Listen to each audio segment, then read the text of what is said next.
wowe nta busitari bwawe, uri agaturage, nutanywa inzoga uzaba imbwa. Abagabo batanywa inzoga nta bitekerezo bagira, ni ikosa gusiga inshuti mu kabari kandi mwasangiye. Nureka inzoga inshuti zizagucikaho. Ibi n'ibindi byinshi turi buze kuvuga, namwe mu magambo asa n'ay'iterabwoba ugenda ubwirwa n'abantu agusunikira kunywa inzoga cyangwa akubera inzitizi zo kuva ku nzoga. Hari impamvu ituma ufungura iyi video, byanze bikunze ntabwo ari impanuka ikubayeho. Niba ari impanuka kandi mbere yo kwifunga reka mbanze nkwibarize, wigeze umuntu avuga ngo ni iki nakora ngo mve ku nzoga ko zampinduye imbata, zikankoresha ibyo ntashaka, zikanteza ubukene, zikaba zarankuye mu bagabo, ahubwo nkahora njyanirwa inzara n'inshuti zanjye cyangwa abayise n'abagenzi banyita umusinzi? Ushobora kuba utarabyumvise ku muntu uwo ari wese, ahubwo wowe ubwawe ufunguye iyi video byarakubayeho, cyangwa bikabaho ugahora uwibaza icyo wakora ngo ureke inzoga. Uretse n'ibyo, hari abantu bahora iteka basinze, bikaba bigoranye kubona uwo muntu ari muzima atanyoye. Muri iyi video tugiye gusobanurira byimbitse inzira zose wakoresha ukazinukwa inzoga kandi utarinze kunywa imiti. Niba uri mu cyiciro cy'abandi babaswa n'inzoga cyangwa abo twita ko badashoboye inzoga, kuko hari abazinywa neza bakazinywa mu rugero ntibigire n'icyo bihungabanya ku buzima bwabo, iterambere ryabo n'imibanire yabo n'abandi.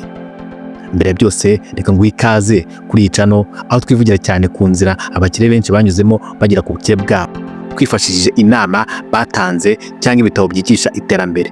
Niba nawe ushaka kugera ku iterambere rirambye kandi ukaba warabaswe n'inzoga bikaba byarakunaniye kugera ku iterambere, menya ko inzoga ishobora kuba ari umwanzi ukomeye utuma utagera kuri iryo terambere n'ubukire wifuza. Ariko humura, ubwo wafunguye iyi video urajya kuyisoza wamenye neza icyo wakora cyangwa wakorera uwawe mu gaca uko biri n'inzoga. Niba ukunda ibiganiro nk'ibi bya motivation, isanamutima n'iterambere ya muntu, kora subscribe kuri iyi channel, uko ibyo twivugira gusa.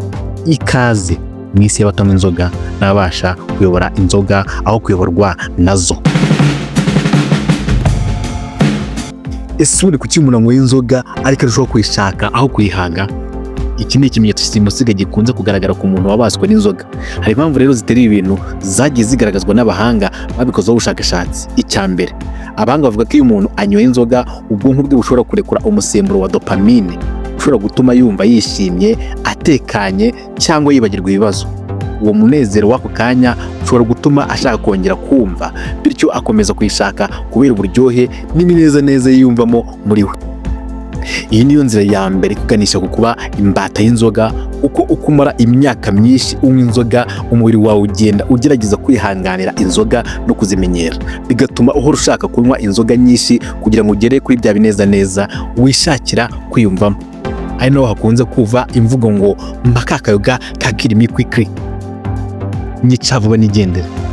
Cyangwa niba uri umucuruzi w'inzoga uko umuntu arakubajije ngo ese inzoga yasindisha umuntu ako kanya? Inzoga ituma njyahoro waba uyifite? Hari igihe rero ugeraho ukajya ugotomera inzoga ugotomera amazi kandi ukumva uri kurushaho kuzishaka. Iyo wageze kuri rwa rwego rwo gukoresha iziriya mvugo twakubwiye n'izindi nyinshi zikunze gukoreshwa n'abakunzi bagatama, kandi ukazikoresha atari ugutebya, ahubwo wumva koko utareka inzoga igihe cyose itaragusindisha, ujye umenya ko niba utarabatwa n'inzoga nta kabuza uri mu cyerekezo cyo kubatwa nazo. Uko rero umubiri wawe urushaho kuhata inzoga, niko uko ibihe bisimburana ariko uzarushaho kuzimenyera, bikagusunikira kugenda wongera ingano y'amacupa wanywaga ngo ugere ku byishimo ushaka. Ikindi kintu gituma uko umuntu anywa inzoga arushaho kuzishaka ni imimerere y'amarangamutima ye. Abantu bamwe bahitamo kunywa inzoga mu rwego rwo guhangana n'agahinda, stress, kwiheba, irungu n'ibindi bibazo by'isi byinshi bitandukanye. Bumva ko inzoga ibafasha kwibagirwa ibyo bibazo, bigatuma rero uko agize ikibazo yirukira kunywa inzoga ngo akiyibagize, kandi igihe yumva atarakibagirwa akomeza kunywa kugeza igihe yumva atangiye kwiyumvamo bwa buryo yashakaga. Hari igihe rero bigera naho umuntu yumva atabasha kwishima atanyweye inzoga, cyangwa atabasha kugira akandi kazi akora atabanje kunywa inzoga. Hahandi usanga umuntu akubwira ngo njye ntanyweye inzoga sinabasha gukora akazi runaka, sinabona ibitekerezo. sinaryoherwa no gusabana n'abandi. Ibi byose biri mu bintu bisunikira ku gutuma umuntu arushaho kunywa inzoga kugira ngo zimugeze ku byishimo we yumva ashaka bitewe n'icyo ashaka kugeraho. Ushobora rero kwibaza ngo ese ni ibihe bimenyetso simusiga bikwereka ko umuntu yabaswe n'inzoga cyangwa ari kwerekeza muri iyo nzira? Igihe rero utangiye kugaragaza ibimenyetso bikurikira tugiye kubabwira bikubiye mu byiciro bitatu, ari byo iby'imitekerereze, iby'imyitwarire n'iby'umubiri, jya umenya ko kakubayeho wamaze kubatwa n'inzoga cyangwa uri gusatira kubatwa nazo.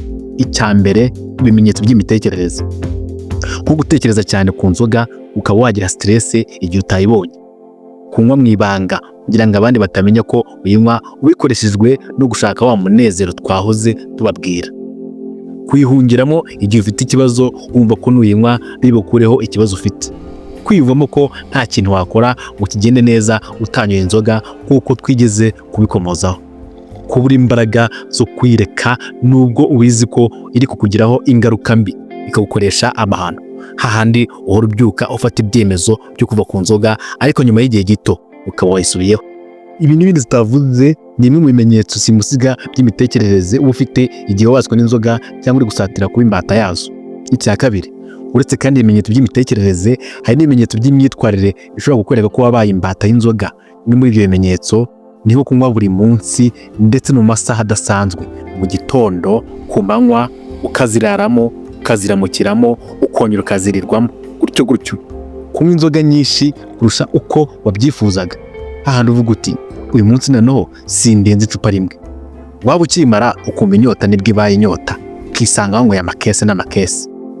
Gukora amakosa atandukanye wanyoye, urugomo, amakimbirane mu rugo, gutakaza telefoni cyangwa kwibwa, kugwa mu muhanda, gutwarwa n'uburakari, ubusambanyi utateguye n'izindi ngeso mbi ugira igihe umaze gusinda kandi wasinduka umenye ko wakoze ibyo bintu kereka babikubwiye.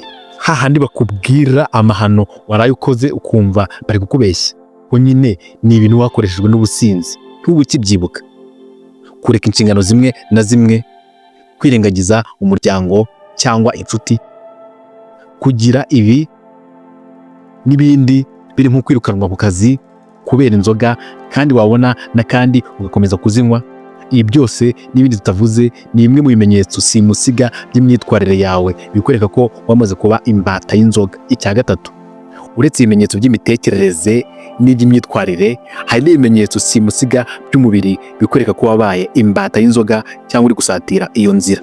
Urugero, nko kuribwa umutwe kenshi, igifu cyangwa kubura ibitotsi, gucika intege mu mubiri no kuba waribwa ibihaha cyangwa umwijima, kuribwa n'umutima cyangwa kugira isesemi iyo utanyoye inzoga, kugira ubushake bukabije bwo kunywa waba utanyoye ukumva uri kuribwa, kugira ibimenyetso by'uko utangiye kurwara umwijima.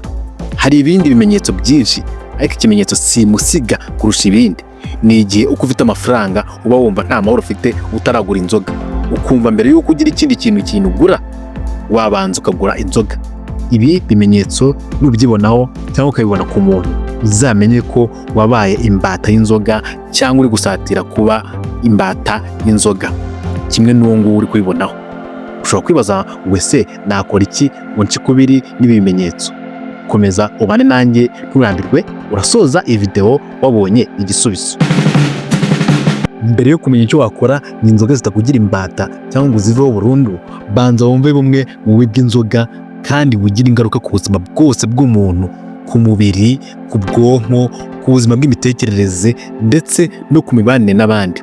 Ikintu cya mbere ugomba kumenya ni uko inzoga yangiza umwijima bikomeye ndetse ishobora gutera kanseri y'umwijima n'izindi ndwara.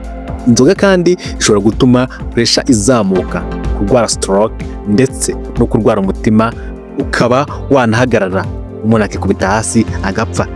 Uretse ibyo kandi inzoga yangiza igifu, ikaba yatera ibisebe mu gifu ndetse inzoga ishobora kwangiza amara yawe. Inzoga iri mu bintu bigabanya ubudahangarwa bw'umubiri, bigatuma ushobora kurwaragurika, bituma ubwonko n'imikaya bidakora neza uko bikwiye. Izi ni zimwe mu ngaruka zo ku mubiri ziterwa n'inzoga, tutibagiwe no gukanyarara k'uruhu, ugasanga umuntu yahindutse nk'agasaza cyangwa agakecuru kandi akiri muto mu myaka. Icya kabiri, Hari n'ingaruka ziterwa n'inzoga ku mitekerereze n'ubwonko, nko gutakaza ubushobozi bwo gufata ibyemezo neza.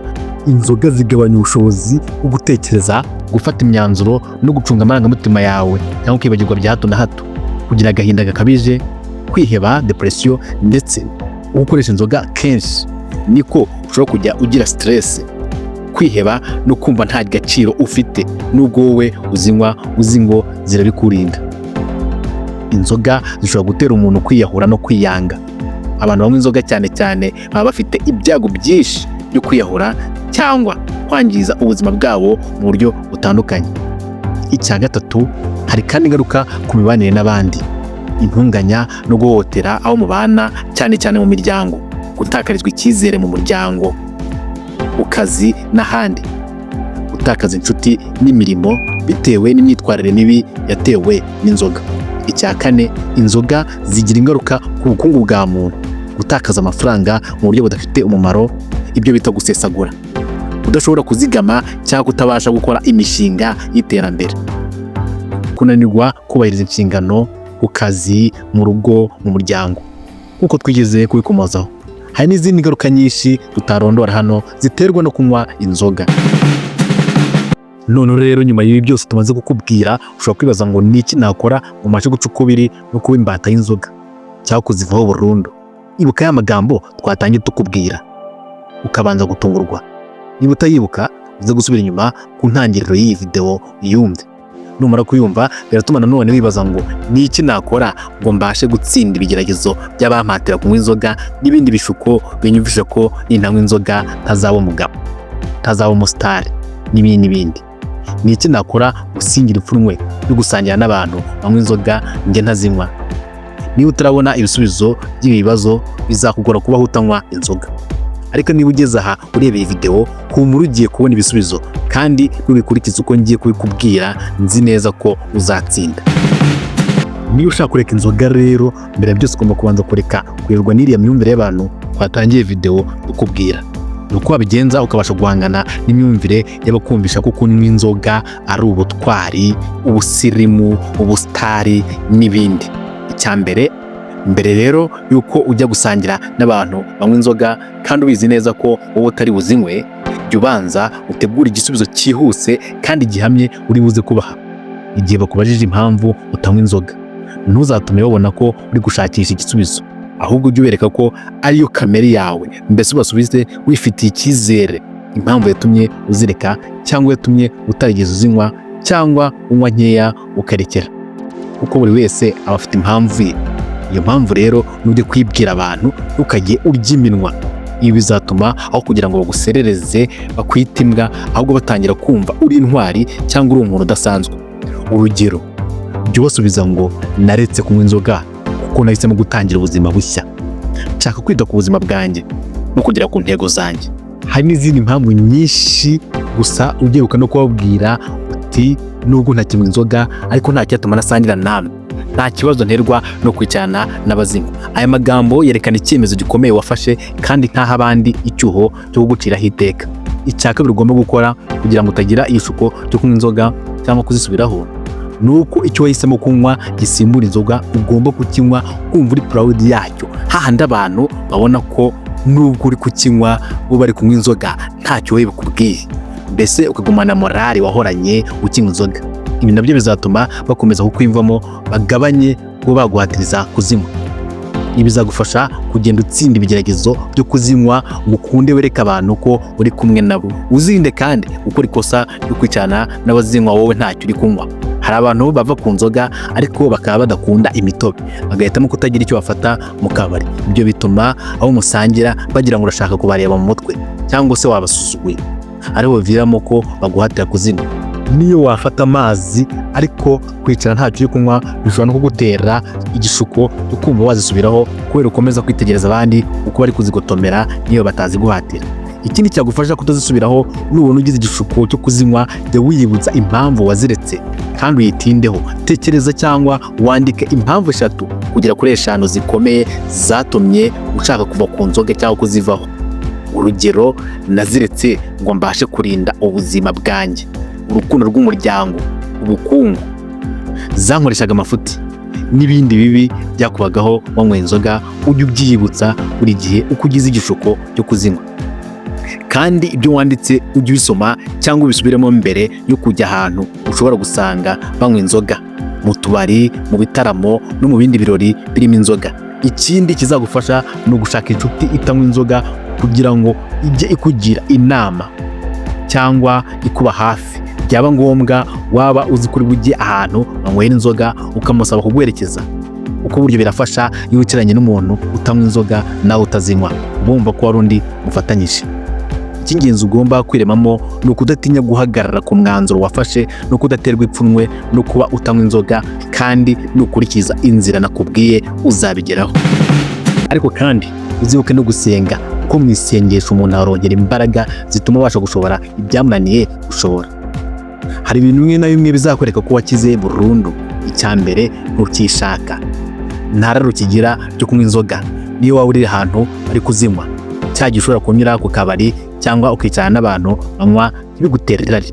Icya kabiri, nta mpamvu n'imwe ugishingiraho yo kumva wanywa inzoga. Hahandi wicara ugatekereza ukumva nta kintu na kimwe cyakubaho ngo gitume wumva wanywa inzoga, yaba stress, irungu, agahinda, ibyishimo n'ibindi byinshi byajyaga bigutera kuzinywa.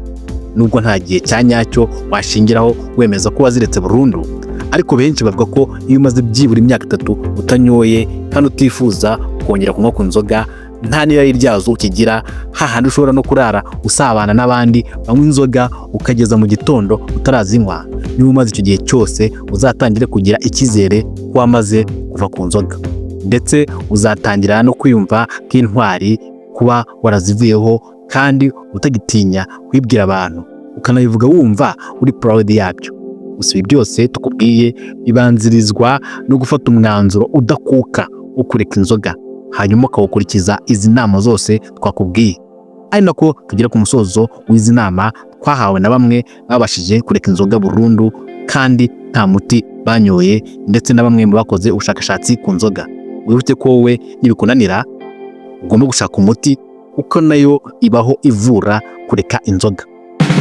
Reka nkubwire ngo amahirwe masa muri urwo rugendo. Ntugende kandi udakoze subscribe kandi no kunzogera kugira ngo tuzongere tubane ubutaha. Bye bye.